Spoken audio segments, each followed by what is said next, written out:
We exist. Everything sounds good. Okay, good. I am blind. I was not ready to start streaming, and I've been skedaddling for the last 10 minutes. I don't have my glasses, so I can barely see you guys. I will be back.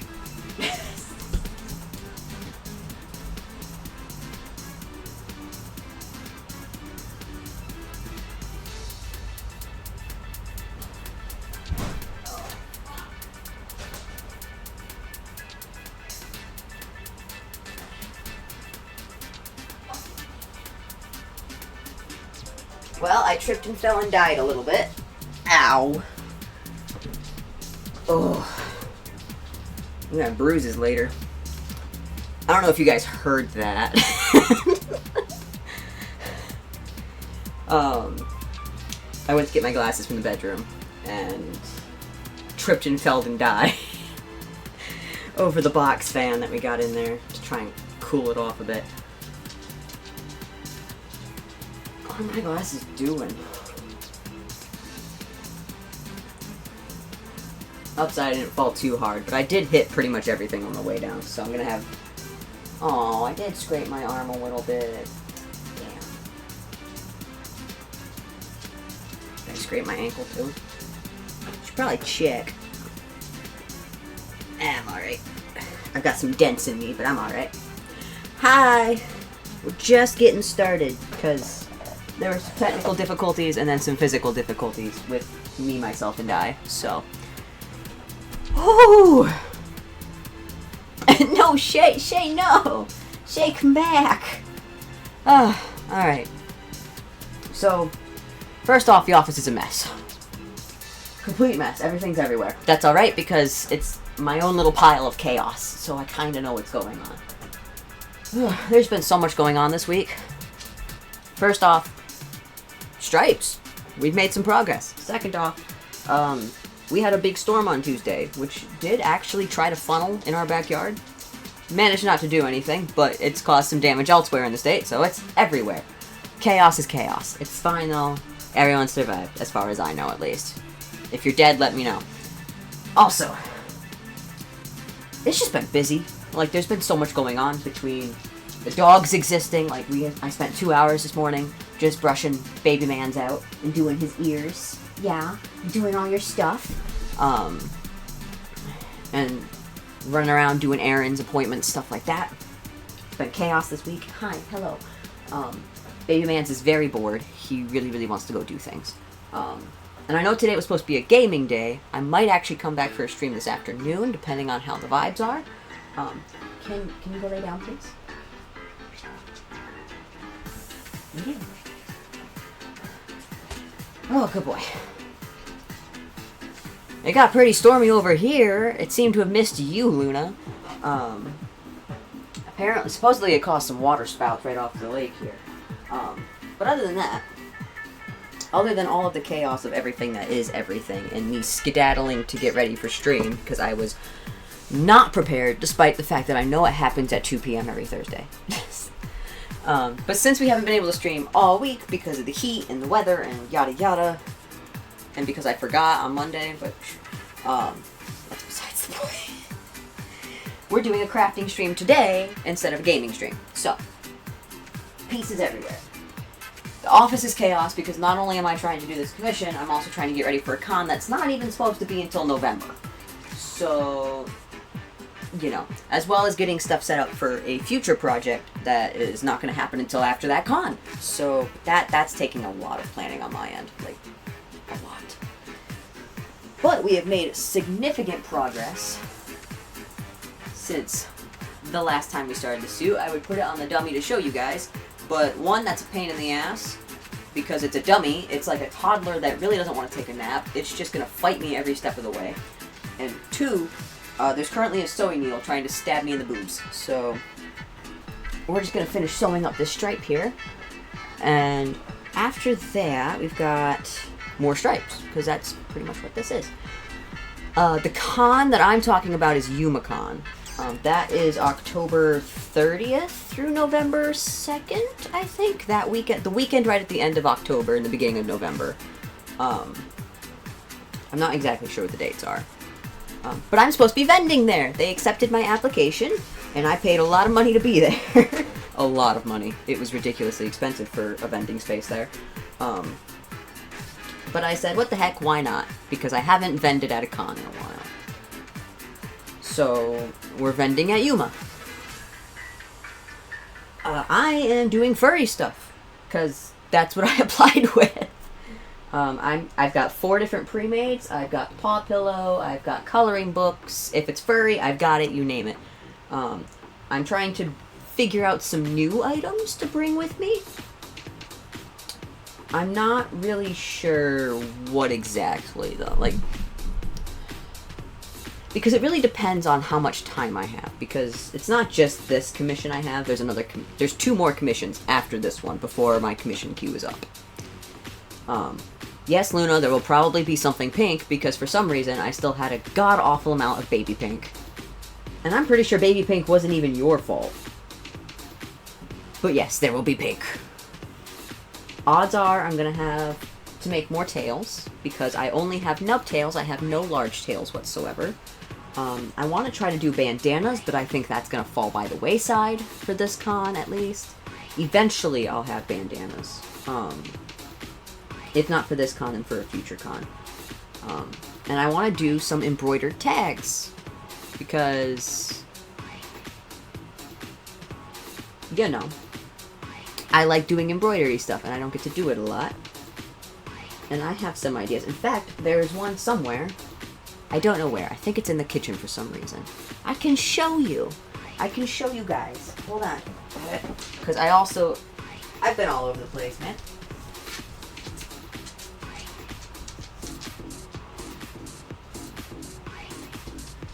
I've been flopping back and forth from one project to another project, playing new games, to more projects, to other like, I've got so many things that I'm trying to do all at the same time just because I'm excited about all of them. Like, the commission, I want to do this commission. Look at all these stripes. It's going to look so freaking cool. It already looks so freaking cool. Besides the point. Tags. This is a fully embroidered hard of hearing tag. I think it's pretty freaking cute. Right now, it's got a raw glue backing because I was debating on whether or not I should do a clean backing like I do for my my normal Persona badges, which I think I will. I will do a clean backing with some yellow fleece rather than the raw glue because first off, it looks nicer. Second off, this isn't any easier to do. It's easier to do the cleaner looking backing anyway, so I am probably not going to the Furball at the end of the month. I'm not sure. Most likely not. We'll see. We'll see. This one was just a test this is actually the only one that survived out of 4 of them because the file itself is not great. Things I don't like about it are specifically right here where the clip clips on. I have clips. I can show you.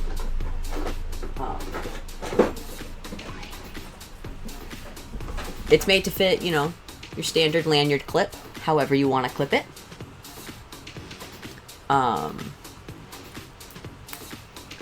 So it's not terrible, but it's not particularly durable, is my issue. So if it gets snagged, this will most likely tear eventually, which I did not like. I want my stuff to be durable. So I've had to modify the file that I made, because I have to program these on the computer for them to work on the big-ass embroidery machine over there. It's currently covered in its little tarp. And make this section here a lot sturdier. That was easy. Problem solved. I might still have to adjust some of the text because I had to lower the hole a little bit. Which means now it kind of blends in with the text, and I don't like that, so I might drop it a little bit. But again, easy to fix, no problem there. Overall, it's not bad. I'm taking a little bit of a survey. I want your guys' opinion. How much would you expect this to sell for? Because some people say really high. Some people are saying $30, $50. Some people are saying $20. I want to know how much you guys would actually be willing to pay for a fully embroidered tag like this. Because I have a price range in mind for about how much I would end up selling these for. I have a few different designs. We have the hard of hearing, we've got photos, no photos, hugs, no touchies, no hugs, you know. We've got a few different designs.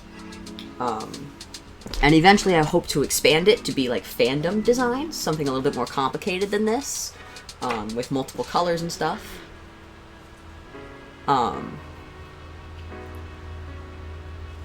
But for right now, we're doing the simple two-toned identification tags is what I'm going to call them. Because they identify things that you are and aren't okay with.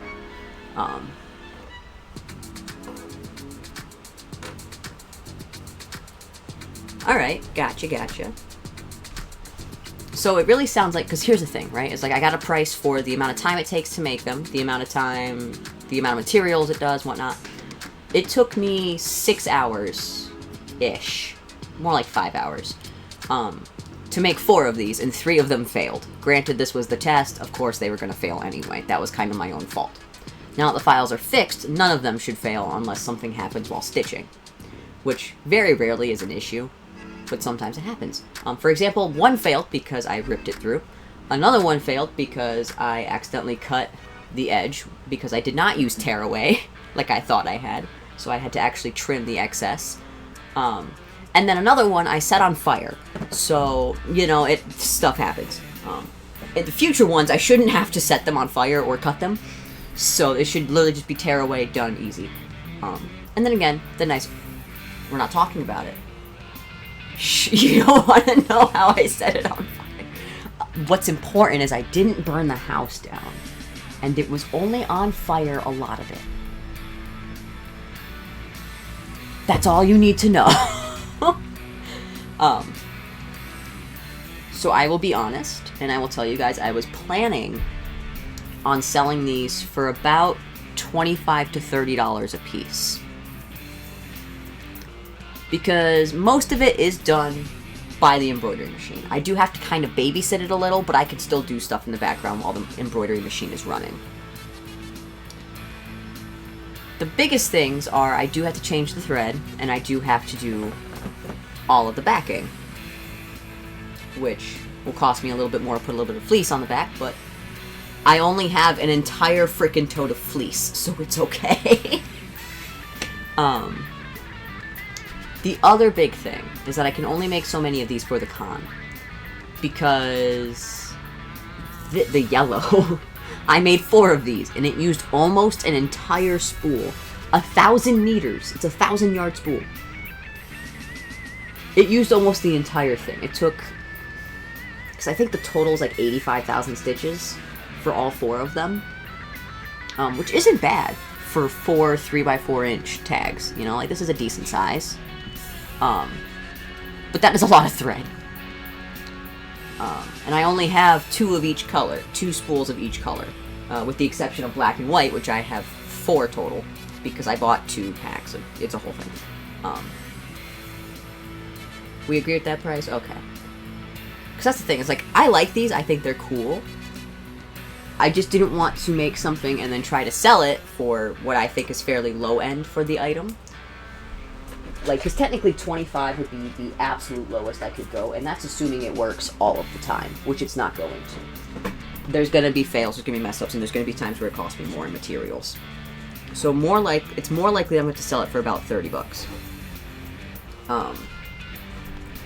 I didn't want to be selling it for $30 and have people go, that should be $10, because that's just not realistic, you know? Then I wasted all my time doing that stuff for it to not sell anyway, if that makes sense. Because that was an issue, that's an issue you'll find a lot with the crochet community, is people will make a blanket or a scarf, and they'll sell it for really expensive. Like, a crochet blanket can go for upwards of $300. Because depending on the kind of stitching and yarn you use, it gets extremely expensive, and it takes months to make some blankets. But people will look at that and go, well, my grandma can make that, or I could buy that at Walmart for $10. But it's not the same things. It's not handmade, and Walmart definitely does not pay people who make shit for them anyway. You know? Like, it's the way it goes. And then you're not going to sell anything because there's so many people that are like, well, I could do that. My grandmother could do that, you know? Question about the bodysuits. Where you suggest machine sewing and hand stitching. I'm not too experienced with my machine, but want to make a sturdy suit. So, almost the entirety of this bodysuit is hand sewn. There are very few seams that are entirely machine sewn. I will say, like, this piece here is just hand sewn because it's pretty much impossible for me to get my presser foot into this teeny tiny seam. You know, it's smaller than my hand. But these ones, I hand sewed them in because they're curves, and curves are extremely hard on the sewing machine, especially with a tiny seam allowance, especially super tight curves. But then I went back with my sewing machine and did a zigzag. I did a second pass. I highly recommend double stitching every seam on your bodysuit, especially if you're not using upholstery. If you're using regular or all-purpose thread, absolutely every single seam on your suit needs to be double stitched, because otherwise it's going to pop. You can ask Luna. I missed a couple seams on her suit, and sure as shit, those seams popped. Granted, that was also back when I used all-purpose, which is even less strong. Now I use really heavy upholstery. In fact, I think this is the same kind of thread that they use on, like, seat belts in cars. Pretty sturdy stuff. And I still double stitch it, with the exception of very small markings, you know. And those I'll do a blanket stitch on. But otherwise, I do a straight stitch, and then I go back and I do a zigzag afterwards. Because that way, if one of the seams, one of those stitches fails, if the straight stitch fails, the zigzag is still there, and it's not going to come apart. But also, because there's twice as much thread in that one spot, it's a lot harder to pull that fabric apart and break those seams in the first place. So, it's always good to double stitch your bodysuits. I will also say that the most important areas to keep an eye out for are the shoulders, especially if your shoulders feel a little snug on you. The crotch, the general crotch and inner thigh area, because that is where a lot of leg movement, waist movement, and stuff happens. A lot of people are, you know, walking. That seam gets an insane amount of stress put on it compared to the rest of the seams. So you need to make sure that your crotch seams are done extremely well. And then additionally would be, like, the thighs can often be an issue. Thighs, where the thigh connects to the ankle, that horizontal seam tends to be a little bit of an issue. Not always, but sometimes. It really depends on how you do your padding and how snug it actually is in the suit. But yeah, I definitely recommend double stitching all of your seams. Which, like, this guy, he's super... Normally, I will machine sew the entirety of my bodysuits. But I am not skilled enough to do curvy pieces like this with such a tiny seam allowance on my sewing machine. Especially since we want these stripes to be very accurate, you know? It's not just a general piece, it is a stripe that is a specific shape. So we want it to be very specific. So I am going through and I am hand sewing them first, so that way they look how they're supposed to, and then I'm going back with the zigzags after. Which is, you know, probably the easiest way to go about it. Okay, I need to double check. Did I? That one just got a blanket stitch because that was a tiny seam. The thing is I need to make sure that I actually double stitch all of my seams on this, because there's so many, and I'm not necessarily going seam by seam. I'll usually sew in a few stripes, and then go back and zigzag over them, and then I'll sew in a few more, and then go back and zigzag over them. But the problem is like the black pieces fit together a little funny sometimes. Like right here is a little tiny seam that I am going to have to go back and machine sew.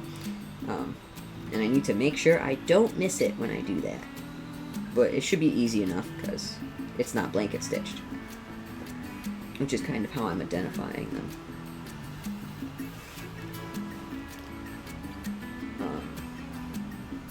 I don't have a serger, and I probably never will because those things are expensive.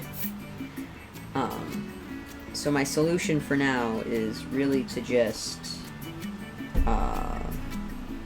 use a zigzag stitch, because that's pretty much functioning in the same way as a serge. Only difference is I don't get like the perfect looking edge every time, you know? It functions the same, just as well. It's just not as pretty, you know? And it's on the inside of the suit. I don't care if that shit's pretty on the inside. If you want pretty on the inside, that's what bodysuit lining's for.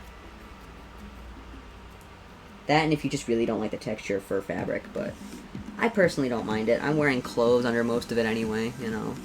At least a pair of shorts and a tank top. I don't mind it so much on my arms and legs.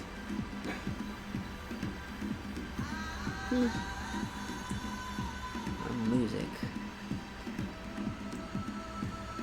Oh, it's getting toasty in here already. We have not been streaming that long. Is the fan on? I think the hallway fan might not be on. I might have to go poke it.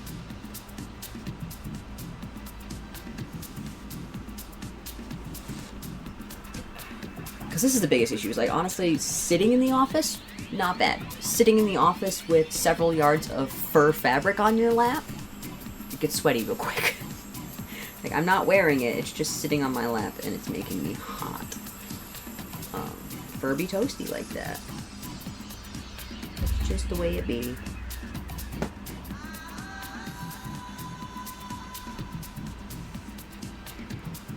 I haven't trimmed any of the stripes yet. I don't know if we're going to trim the stripes. That's up to the commissioner, if they want the stripes trimmed or not. But if we do end up trimming them, that's going to happen once the entire suit is sewn together. Because, whew, it's a lot of work.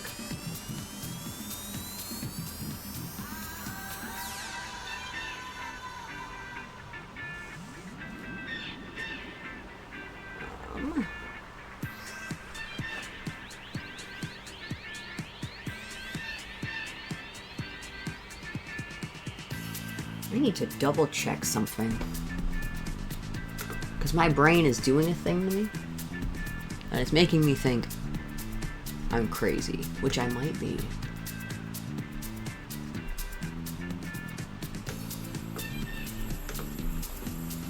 Pretty sure I'm crazy.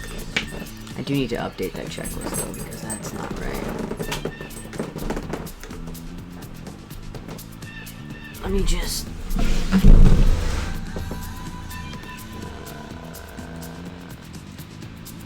Every now and then I feel like I forget something. I have to go back and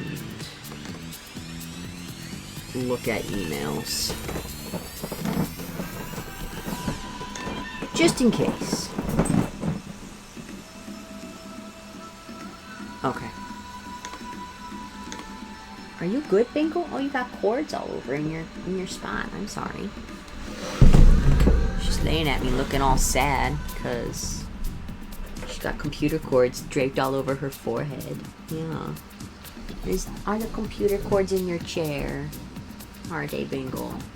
Oh my goodness.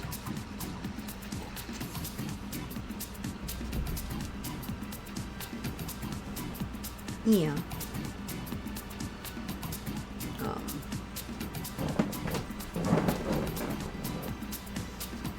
Oh yeah.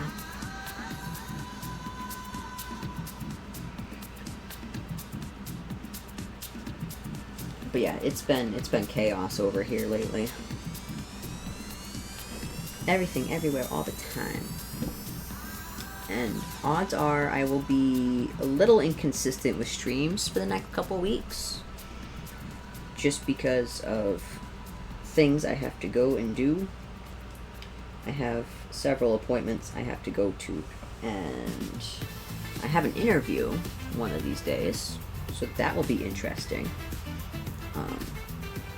I thought it would be fun to apply for a part-time mascot position at a college. So we will see how that goes. I do not expect it to go that well. Because I don't know what the limitations of the suit are, and I don't know what time frames the job entails, you know? Because it just says event-based, which is fine. The problem is if it overlaps with any, like, cons and stuff that I have to go to, then it becomes a problem. Because this job comes first either way. which they're probably not gonna like if they don't want to hire someone else as a backup.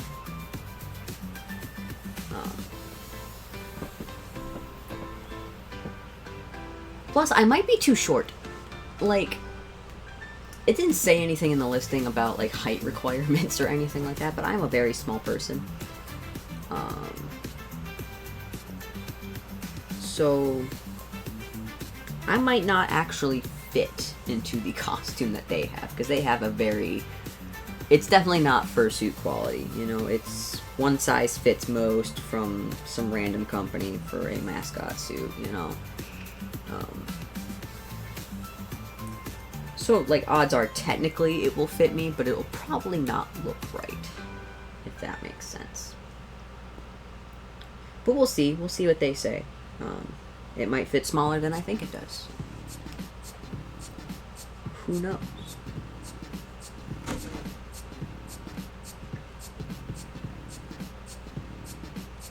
So there's that, and then there's the con coming up, and then there's the other con, and then there's the personal project, and then there's everything else in life, and it's just been busy. Because I'm really just waiting on my bank at this point, because they are moving slow. I needed to transfer some money between accounts in order to purchase some stuff that I want to purchase with the proper account. Because it's, you know, personal versus work. But because I don't have a bank in this state, all of my banking is online, which means it's very hard for me to deposit money. It takes a lot of finagling to do, which means it takes me about a week to actually get money deposited and then put into my business account. Which is silly.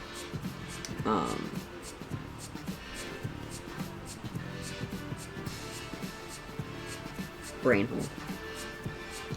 But I have a lot of stuff that I need to purchase, both for the personal suit and for the convention.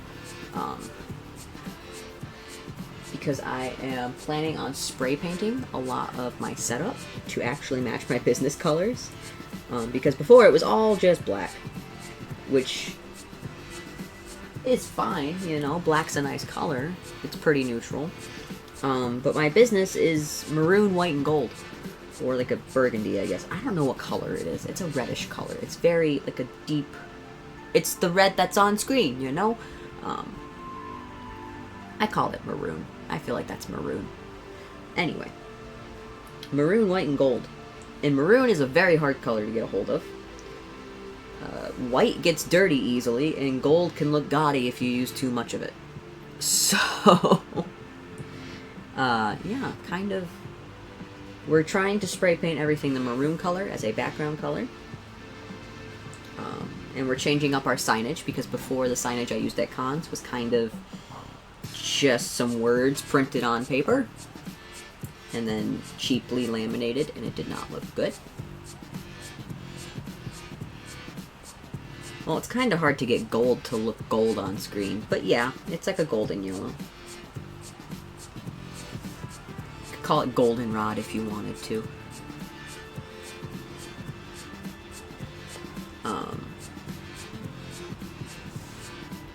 They're just a lot deeper colors, you know? They're not like it's not like a primary yellow.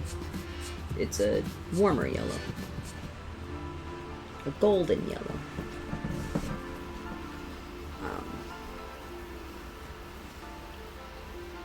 So I'm trying to... I could actually show you guys. I need to update my display to match things. I want it to look better, you know? I feel like my display doesn't always look that good. Like at Midland, it was okay, but it was not good, you know? I want it to look good. Like, I want people to look at my display and go, oh, you know, like, that's pretty, you know? Like, that looks so cool, and it's all cohesive, you know? Like, it looks like it's supposed to be that way. And not just a bunch of stuff slapped together kind of a look.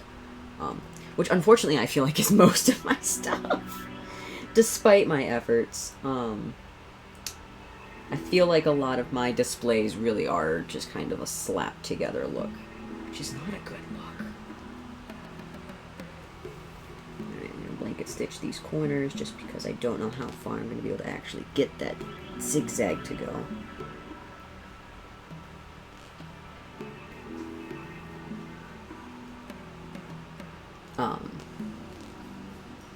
But yeah, so I generally, I need to spray paint some stuff. But I need to order the spray paint. It's very hard to find the color that I'm looking for. I did find it in person once and I really liked it. And it matches pretty well. The hard part is, like, it's really difficult to match digitally to IRL. Like, I have, somewhere, this piece of paper is a little bit too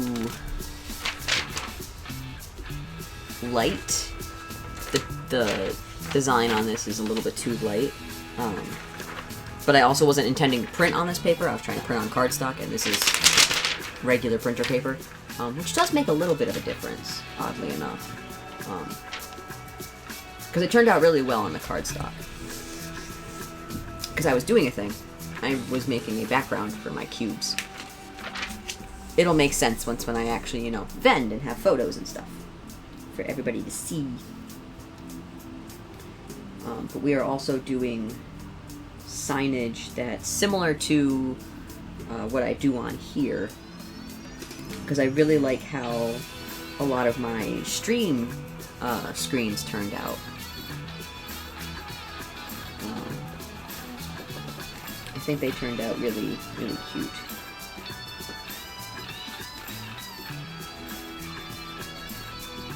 Scissors. We should go like this. And then we'll cut it. Yay. And that's one more stripe in. Yeah. So now we've got this stripe that's kind of under the armpit sewn in. And that will still need to be zigzag. This one needs to be... Oh, this is the same stripe. I'm going nuts. I'm going nuts, I tell you what.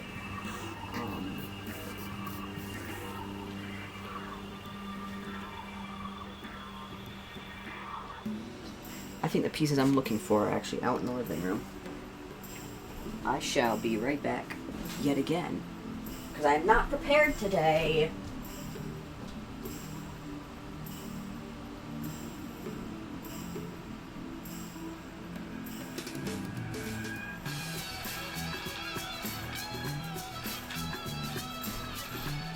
Hello, children. Alright. I got my pieces. I got them.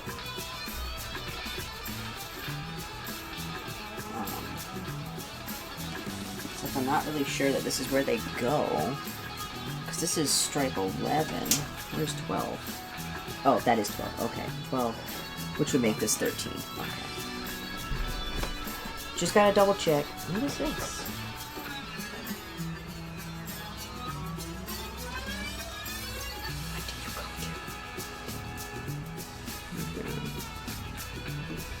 A little rubber ring that I assume is to secure something somewhere. Hopefully not. I think it goes to that, to the microphone. Alright.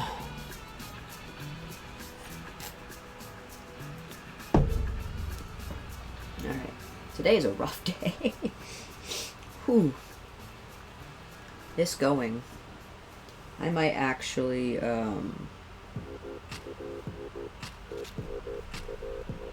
okay. This goes here. Got it, got it. Figuring it out. Don't worry.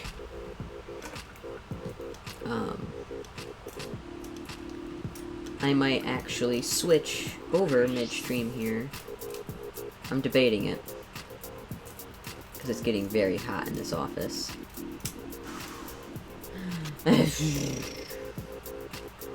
But I might also just make this a shorter stream and then come back later. We'll see. We'll see how the vibes are going, because right now they're going sweaty. It's just very toasty in here today. Trimming some of this excess fabric we got going on here on this piece. Like, we don't need all that.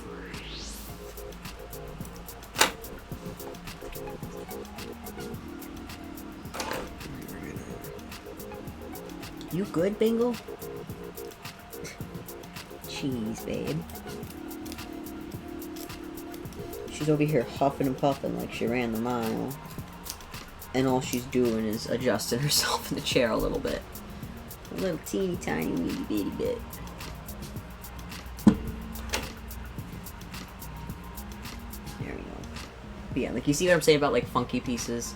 This one's got like this dart here in it, but it's not a dart, that's where a stripe goes. And this connects to this, but this connects to here, and then there's stripes that go in between them. Whew, it makes life hard. Because I kind of have to have the entire spot that the stripe goes in first, before I can really actually sew the stripe in. But sometimes I can't do that without sewing the stripe in, which makes stuff difficult. It's very silly, not gonna lie.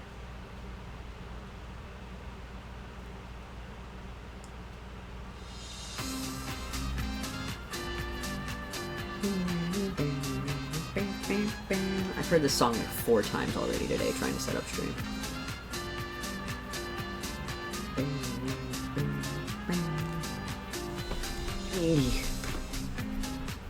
Next. Yeah, that's better.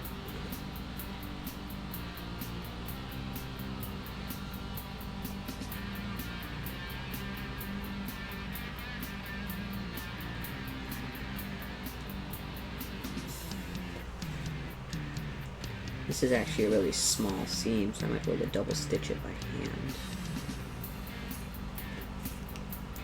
Which is fine by me. Da, da, da, da.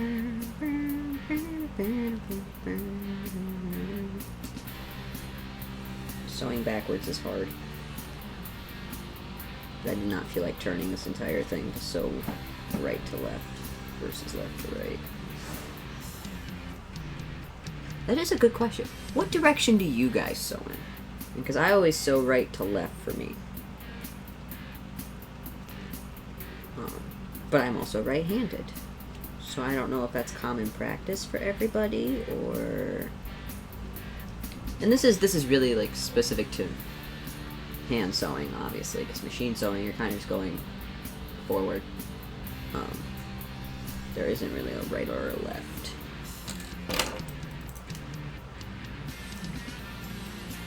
There we go. Now that little seam is double stitched. Oh, come on. But yeah, so this whole piece here, this huge chunk of white, is actually the front and the back where the white goes. So right about here-ish is the crotch. And then these pieces go down the inner thigh. And then this comes up the butt. And this is the tail hole. So eventually it'll connect to the back side over here. Once when we get... There's supposed to be another yellow stripe and then another black section. And that's what it'll connect to. I had to sew it onto the front piece in order to get the zipper in, because the zipper goes over, because this is where the back piece starts. This is where the front piece starts, but the back piece actually kind of starts in the front a little bit. I don't know how to explain it. In fact, actually, I do know how to explain it. I'll show you on the dummy. So when I cut the pieces, right, sorry, Forrest, the white came all the way down the chest, and then up around the back side, you know, down, under and back. Stay taped, please. I would love it if it would stay taped. Whatever tape I bought this time, I buy the same tape every time, but as far as the goodness of how it tapes is debatable sometimes. And I don't think the summer weather's helping, because the heat definitely does not help the adhesive stay adhesed. But anyways, so I stopped, because we added on thigh padding and stuff, right, which adds curvature. The front piece stops right about here, so like right in front of where the thighs and all that starts. So that's where this seam is, which means the actual crotch and the back are all one piece, and then the front is just the front. Normally, I generally try to cut that seam right down underneath. But because of how the suit was, with the white coming into the inner thigh as well, cutting it up here was much easier than cutting it down here, because I did not want to split that inner thigh seam. I wanted to try and kind of keep it all as few pieces as possible. Because the less pieces that have to be sewn together, the better. Especially on a suit like this, where you already have 115, 117, however many pieces. I still don't know how many pieces the suit has. I'm bad at counting. But that's besides the point. But yeah.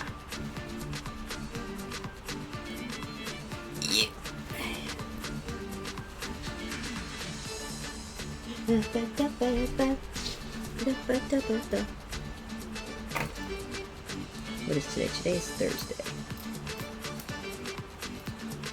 Today is Thursday.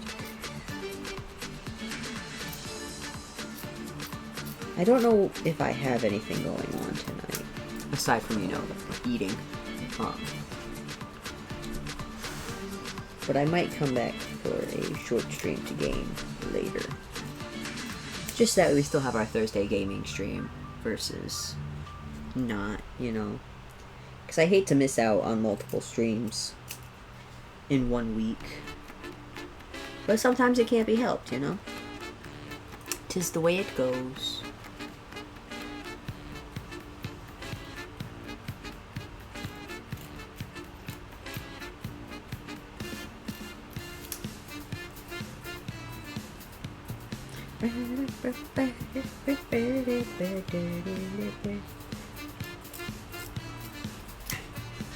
There we go. Gotta trim some of the excess so that way. So that way we know this is working.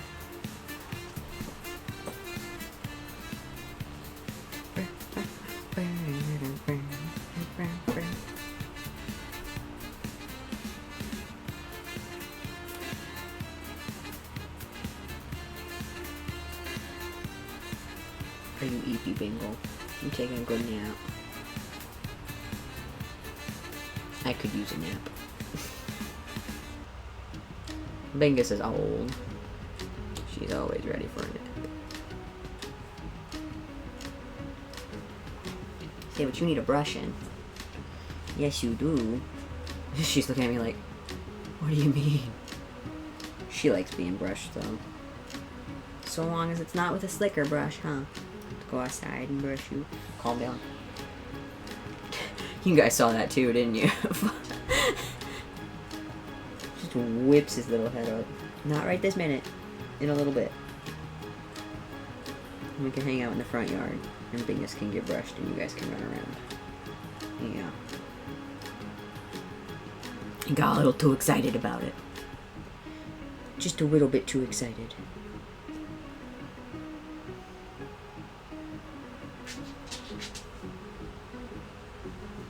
Are you itchies?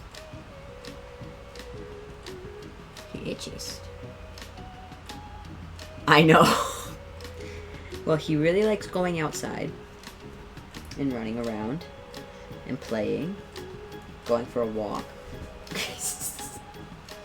I know, that's me, I know. And go run and go play. What about Walmart? How do we feel about Walmart? To him, Walmart just means getting in the car. He does like going in the car and going for a ride. He likes going places. Bingus is sitting here staring at me. She's like, are we going somewhere? We're going to Gamma's? Her ear just... like her eyes get slightly bigger and her ear slightly perks. Oh, big stretch, baby mans. Oh, big stretch. Big stretch. Yeah.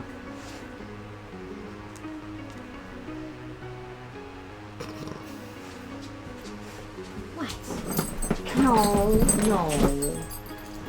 I know. That's my own fault. I started it. You gotta lay down, bud. You do. You gotta be dead. You wanna show everybody how good you are at being dead? Yeah? Be dead.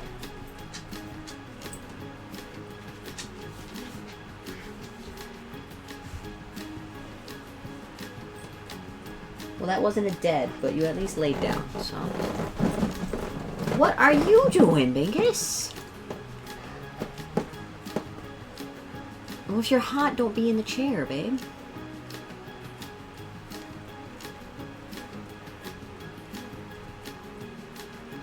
Jay says hi. Do you want to go? Not you. Good boy. No? Okay. It's like, if you want out of your chair, you can get out of the chair. Oh, stinky breath. Yeah, you're stinky. We finally bought them breath sticks again. They love their breath sticks. You can see Bingus's ears twitching whenever I say breath sticks.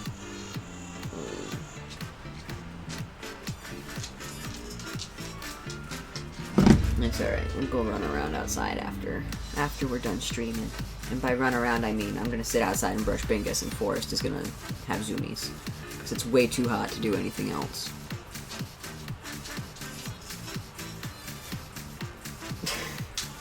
What are you doing over there, mister? I see you thinking about it. Itchy. Such a weirdo.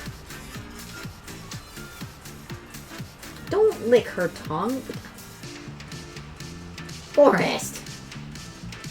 So weird. Stop it.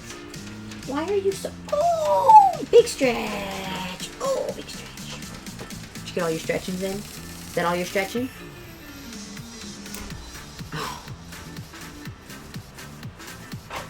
Oh, okay. Lay down. Good boy. Be dead. Good job. Good boy. Nope, stay dead. You're a corpse now. Be dead. Yeah. Yeah. Corpses are supposed to stay dead, you know. People don't normally get resurrected. I'm pretty sure you weren't Jesus. Pretty sure. I feel like he wouldn't be as crazy as you. Or as much of a pervert. He's a weirdo. He's got a thing for toes. Yes, you do. And dirty underwear. Luckily, he stopped with the underwear thing. You managed to get him to stop that. Thank God. But every once in a while... He's also just a weirdo in general. He just really likes sniffing. Like last night, I'm sitting on the couch. And he decided to, first off, levitate onto the couch. I don't know how he does it, but like he jumps up onto the couch using his ankles. He doesn't bend his legs. He just kind of goes... And then he's up there. Like, that's all. He just uses his feet. And then he's on the couch. So he levitates his little butt onto the couch. And then he's standing. And mind you, when I'm sitting, he stands taller than I sit. He's a pretty tall dog. And he just comes over and puts his nose to my head and just starts sniffing me. Not like a little... He's like... on my head. And I'm like... Dude! Do I smell weird? Like I had just taken a shower maybe a few hours before that. So I don't know if he was just really liking my shampoo or what. And he does the same thing to the air conditioner. Like, the air conditioner will kick on, he'll go over and he'll just go... like, just smelling the air conditioner. And I'm like, you are a weirdo. Oh yeah, all of your guys' blankets and stuff are still in the laundry. Gosh darn it. I washed all their blankets the other day, and they've been in the dryer since... since, like, Tuesday, because I keep forgetting it's in the dryer. So now they're going to be wrinkly blankets, but at least they're clean and dry, and not in there getting musty. Better than accidentally forgetting about them in the washer. I've definitely forgotten clothes in the washer before, and then you gotta rewash them, because they smell funky. Oh, my thumb. I got, like, a paper cut on my thumb. Or something. I'm not really sure what's wrong with it.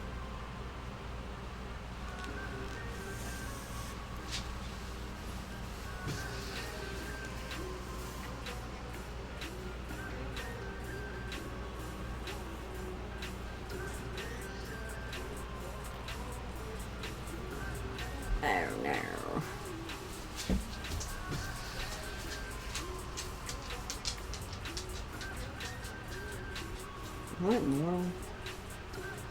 How does one tie a knot? I seem to have forgotten. Come on. We make a loop. We pull a loop through the loop. Pull a loop through the loop. Pull a loop through the loop. Pull a line through the loop. What I'm essentially doing is making a chain stitch and then tying it off, because it's really hard to undo a long set of chains.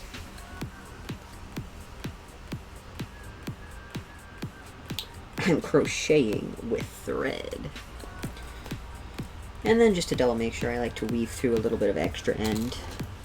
That way when I trim it, it's not super long sticking out, but it's not super short unraveling, because this thread is very slippery and knots like to unravel. I've also started the habit, because again, the knots like to unravel, is I'll tie a knot, and then I'll tie another knot directly above it. Because then, if I pull the knot, that first knot will slip, but it can't slip any further, because that second knot is not moving, because there's no tension on it to make it slide, if that makes sense. So now I double knot the ends of my threads. Specifically with this thread. I don't have to do it with regular upholstery, because it's not upholstery, but all-purpose, because it's not as dumb about slippy sliding. But now we've got... It's hard to show you guys when it's gappy. We've got this little black panel right here sewn on, which will look really good once when we get the stripes in and we get all that. We're slowly working our way down the torso and then onto the thighs, because that's going to be the best way to go about it, I think. It is unfortunately also probably the most tedious way. I should sew where? I think these stripes are also. These are stripes number 10. They're little bitty stripes that I, for some reason, have yet to sew in, despite the fact that they were well past that spot. They're definitely somewhere in the living room, though. And they're small and easy to sew, so I don't know why I haven't. I keep forgetting about them, I guess. That's alright, I can only forget about them for so long until they're the last thing left to do, so... They'll get sewn in eventually. Probably not today, but eventually. Maybe later tonight. Probably later tonight.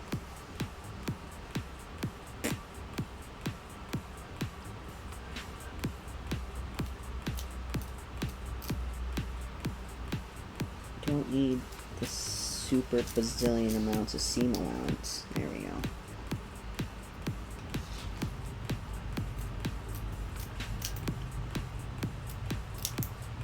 I think what we'll do is we will finish sewing up this other piece on this side, and then I'll get them on the dummy for you guys, so you guys can kind of see where we're at a little bit more easily. Because it's very hard to tell without looking at it, and it's kind of hard for you guys to see when it's on my lap all wonky like. So, especially if you don't know what the final design looks like.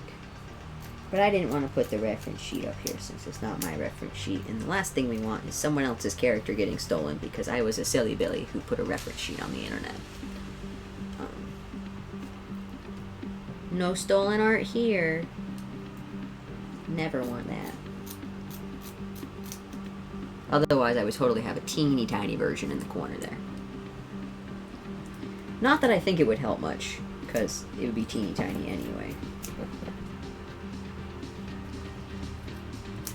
But it would give an idea of how things are supposed to look by the end.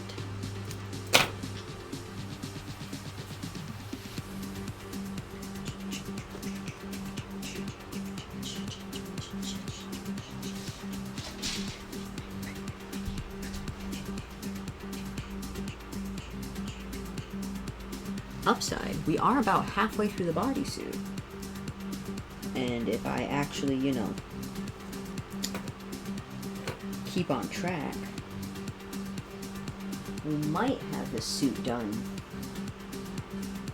earlier than I was hoping, which would be dope. Early is always a good thing.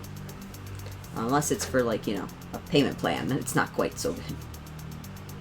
But we can always work around that. I am nothing if not flexible. both physically and mentally. I'm not really that flexible. I can't do the splits or nothing. My hips are just loose.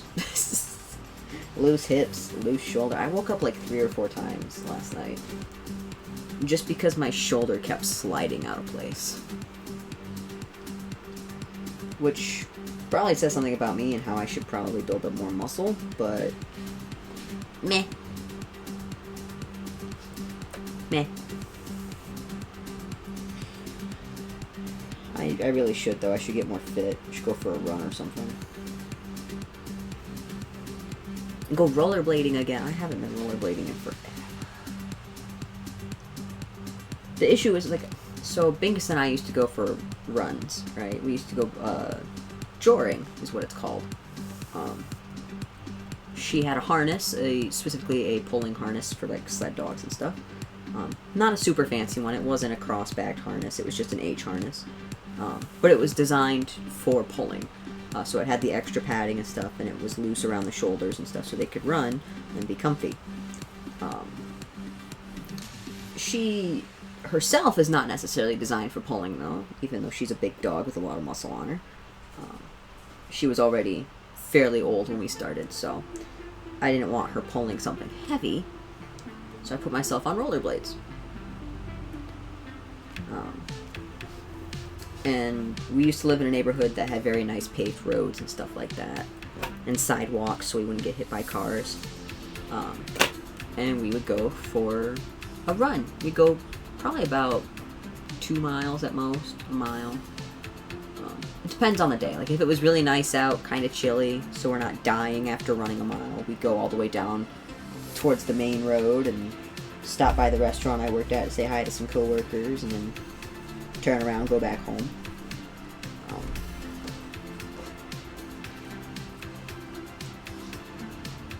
Sometimes they'd spoil her, and they'd give her a little ground beef snack or something.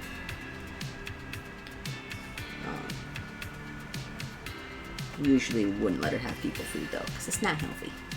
It's not healthy, but every once in a while she'd get a treat.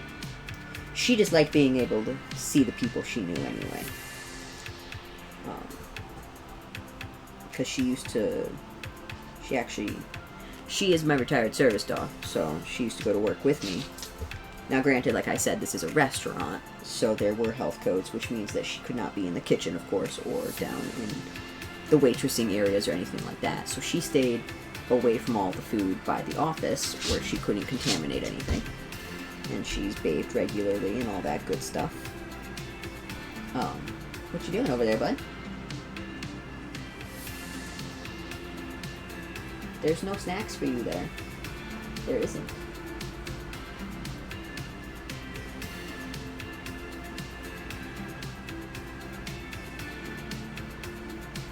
He's just very interested in this one little spot on the floor, and I think he was hoping for a fuzzy. He likes to eat fake fur. But anywho's, so. And she'd wear jackets and stuff in the winter and whatnot, because she was by the back door, away from all the food and stuff, so it was kind of drafty.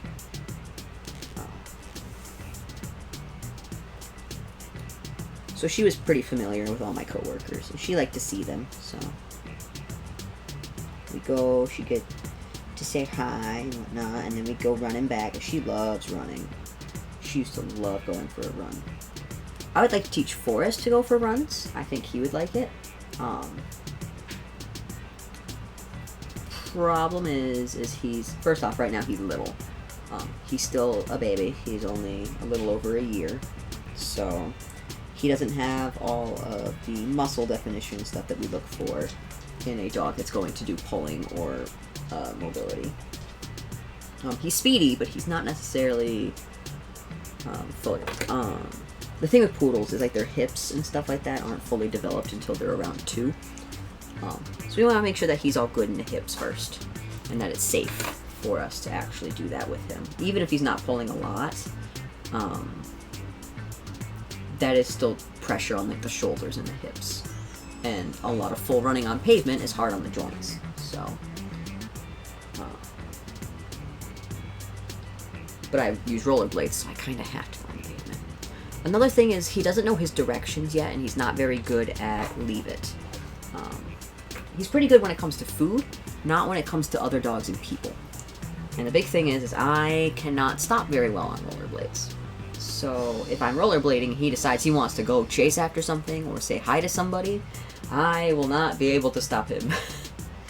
I can barely stop him when I'm not on wheels, because he likes to go vertical for some reason. Like if he's on a leash and he wants to say hi to somebody, his solution to not being able to is to start backflipping. Like he will go vertical and start punching for some reason, and if that doesn't work, he starts flipping around. I'm like, dude. Which I don't know why he thinks that's the solution, because that hasn't worked for him ever. Because we don't let him say hi to strangers unless he's being polite, and yet for some reason his little baby brain is not picking up on that. He's just getting too excited. He needs to chill out a little bit. But he also doesn't know his rights and lefts, which is very important for joring, if you ask me, especially when you're in a public place like that and not like at an event in the middle of nowhere. Because if I need to go around somebody, he needs to know which way to go, so that way we don't get tangled around them or run straight into them, obviously. And also, you know, for like turning, like, oh, we want to make a left-hand turn, so I'll say left, left, left, or to the right, you know, whichever way we're going. Bingus is really good about that. She picked up on it pretty easily. And it's pretty easy to teach, because a lot of times you can just tell them a direction and then tug and go that way, and they'll kind of follow along with you if they get confused. What you doing over there, bud? You know, what you doing? We got our pieces sewn on, I think. Did we? Did we get both sides? Did we? I don't think we did. No. Just the one side. So he needs to learn how to turn, but that's something he can learn while we're doing it. The biggest things are learning how to stop and to ignore dogs and people while we're running.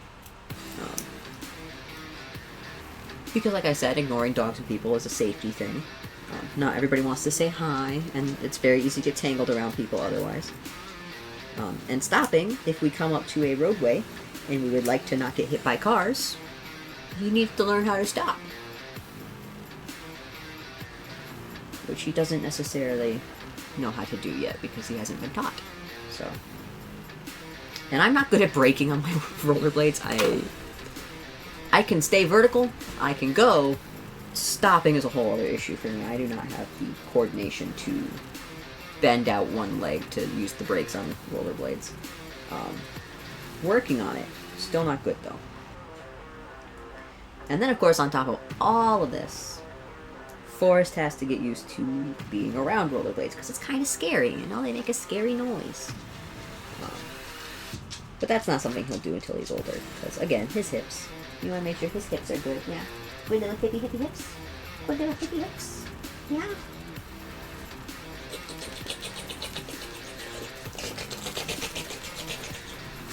Yeah. Have Yeah. You're so floofy today. He's getting fluffy again, which is nice. I plan on doing some silly haircuts with him this winter. Once when his fur grows back out a bit. I want to give him a lion cut, which is pretty similar to the Continental, but without the palms, really. So I kind of want to give him palms on the wrists and ankles, a little palm on the end of his tail, and then we'll do, tangle. Come on. There we go. And then we'll do a nice big old mane. That's basically what we're gonna do. So he'll look like a lion. It'll be very cute. I am gonna keep his ears shaved though. I don't like him having long ears just because he's prone to ear infections. So I find that keeping his ears short helps prevent them. And then of course plucking them. Plucking a poodle's ears is kind of important. Kind of gross, but important. A lot of times poodles will get ear infections because the hair in their ear grows continuously, just like the hair on their body does. So you gotta pluck them. And then I shave the outsides to keep it short. He also... He also really likes to chew on his ears. I'm not really sure what that's about. But when his ear fur is long enough and like he lays down and the fur touches his mouth, he just starts sucking on his ear, and I'm like, stop that. You're gonna get an ear infection because you're getting spit all up in your ear. And he did. He got an ear infection a couple times because of it. So we trim his ears, keep him short. I think it looks better on him anyway. But after we do his lion cut, I want to do like a mohawk on him again. But I want it to go all the way down his spine and up his tail. So like a maned hyena type, like a striped hyena type deal, you know? And then I would like to try and dye his fur. They do make, because there's a brand that is very popular for dyeing pet fur. It is pet safe hair dye. It is not harmful to them at all. It just colors their hair. And there's also a hair lightener that is pet safe from the same brand. It's called Opause. And I would like to lighten and dye his hair the forest green color, because I feel like that's pretty fitting, you know, very silly. And I would like to do the ends of his mohawk all the way down a stripe of green. I think that would be silly. And then his palms. I don't know how I feel about wrist palms. Like, I kind of take or leave him. He's got very knobby ankles. Very knobby. So I might leave some palms on him. Give him kind of a Miami look, almost. Or pony cut. I don't know. It depends. Now we've got this section done. We will undo the zipper.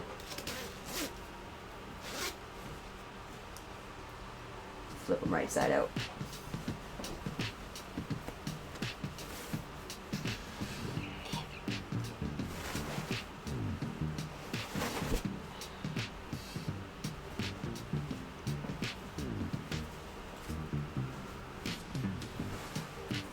Oh, sorry, Bagel. There we go.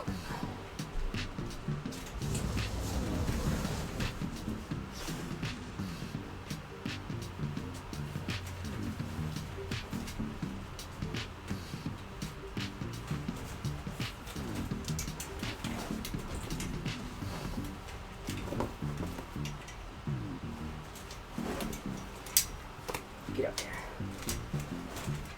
Okay, good enough.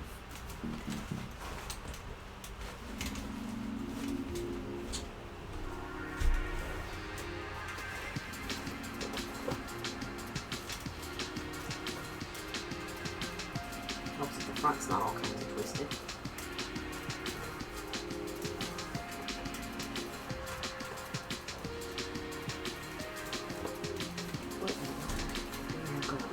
There we go. Come on. Come on, come on. Cooperate with me.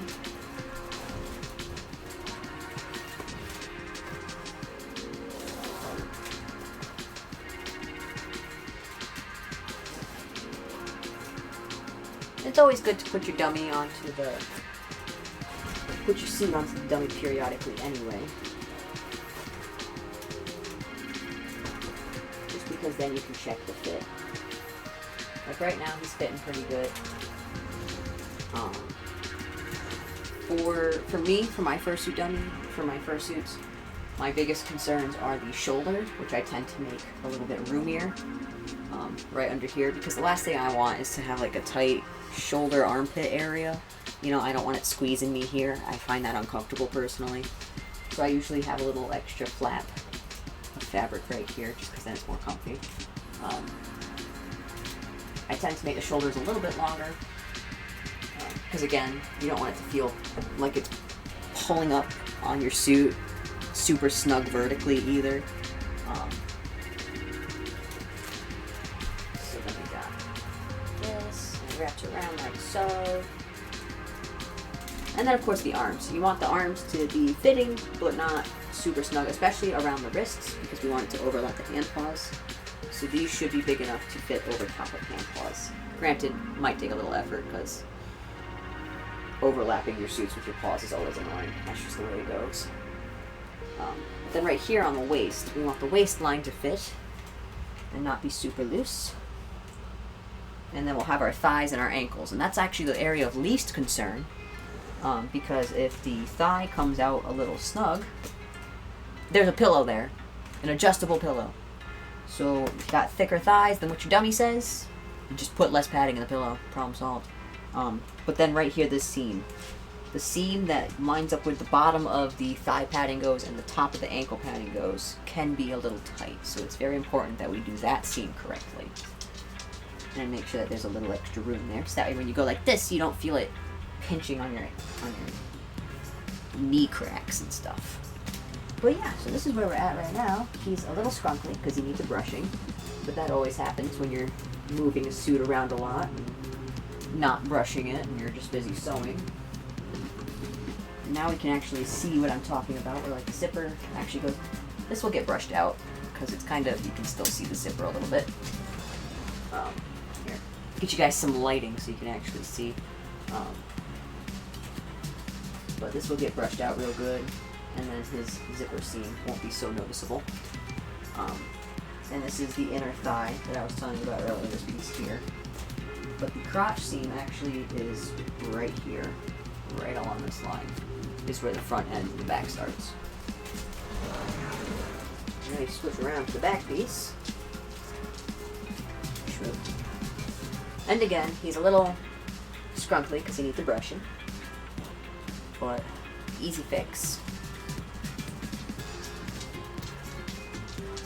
And then we've got the tail hole coming up to right about here. It might end up a little lower, just that way there's more room in the crotch.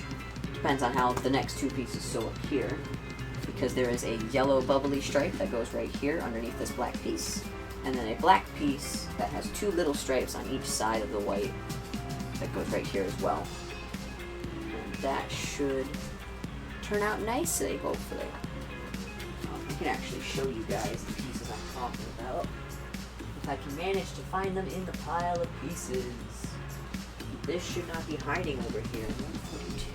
Oh, I'm gonna need that piece soon.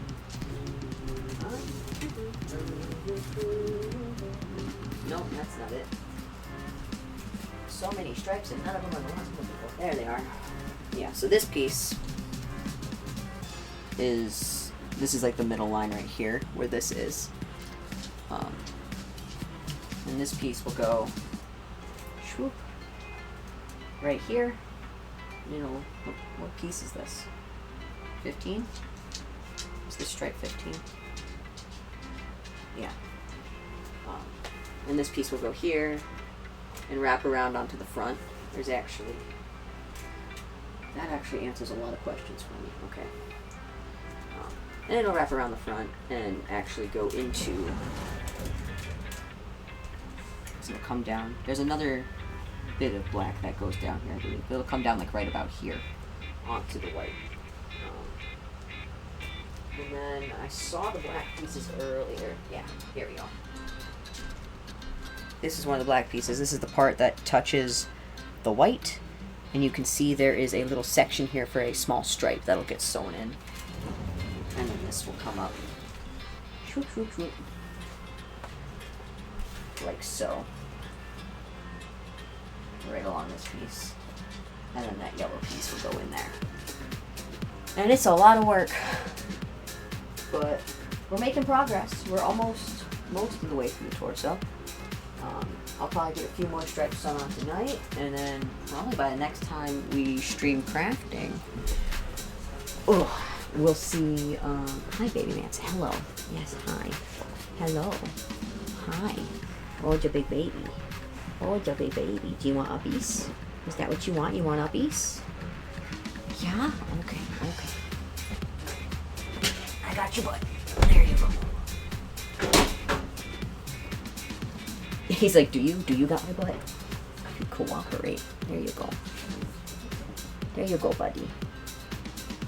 Anyway, so the next time we do crafting, I'll probably be onto the legs by then, hopefully. He wanted uppies. He didn't want uppies. Yeah, hi. Make up your mind, bud. You want to go outside, don't you? You want to go run around? You want to go play? Outside? Yeah, okay. Everybody wants outside. So, I am going to skedaddle. But first we shall pick a raid. I will not be going with you guys to this raid. Let's go pop in on Evo Yin. We've popped in on them before.